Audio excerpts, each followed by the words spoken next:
गुम है किसी के प्यार में आज के एपिसोड की शुरुआत होती है तेजू के फोन कॉल से। वह ऋतुराज को कॉल करती है लेकिन फोन उठाता है नील। नील अपना परिचय ऋतुराज के भाई के रूप में देता है और पूछता है कि क्या बात जरूरी है। तभी ऋतुराज फोन ले लेता है और तेजू से बात करता है। तेजू उसे बताती है कि उसके पिता का निधन हो गया है। यह सुनकर ऋतुराज दुख जताता है और पूछता है कि यह सब कैसे हुआ, लेकिन तेजू बस इतना कहती है कि जो जाना था वह चला गया, अब यह जानने से कोई फर्क नहीं पड़ेगा। वह माफी मांगती है और कॉल कट कर देती है। ऋतुराज को यह बात परेशान कर देती है और गुस्से में वह अपना फोन फेंक देता है। नील पूछता है कि क्या हुआ, तो ऋतुराज बताता है कि उसकी करीबी दोस्त के पिता का निधन हुआ है और वह चाहती है कि वह वहां मौजूद रहे, लेकिन वह मना कर देता है और कहता है कि वह आम इंसान नहीं है, उसके पास प्रोफेशनल कमिटमेंट्स हैं जो उसके लिए ज्यादा जरूरी हैं। दूसरी ओर अदिति अपने पिता के निधन पर रो रही होती है। लक्ष्मी के पड़ोसी उसे सांत्वना देते हैं और इस हादसे पर दुख जताते हैं। इस दौरान लक्ष्मी एक बड़ा खुलासा करती है। वह हमेशा जानती थी कि मोहित उसे पसंद नहीं करता, लेकिन आज उसने इसकी असली वजह समझ ली।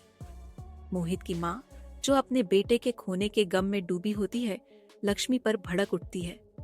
वह कहती है कि यह वक्त मोहित के धोखे की बात करने का नहीं है, बल्कि उसे याद करने का है। लेकिन लक्ष्मी जवाब देती है कि वह यह बात कभी नहीं समझ पाएंगी। इसके बाद लक्ष्मी मोहित की माँ को चेतावनी देती है कि अगर मोहित का दूसरा परिवार इस घर में आता है तो वह चली जाएगी। मोहित की माँ ठंडे लहजे में कहती है कि उसे कोई नहीं रोक रहा।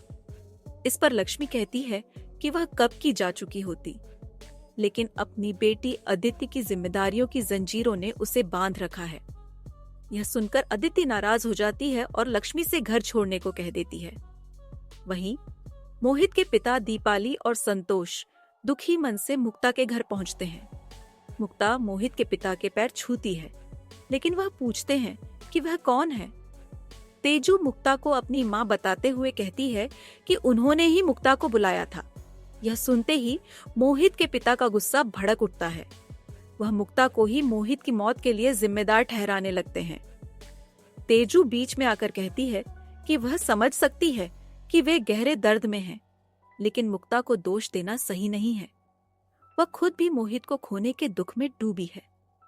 तभी मोहित के पिता की नजर वेदांत पर टिक जाती है। आखिर वेदांत से क्या कनेक्शन है इस पूरे हादसे का, ये जानने के लिए देखते रहिए गुम है किसी के प्यार में।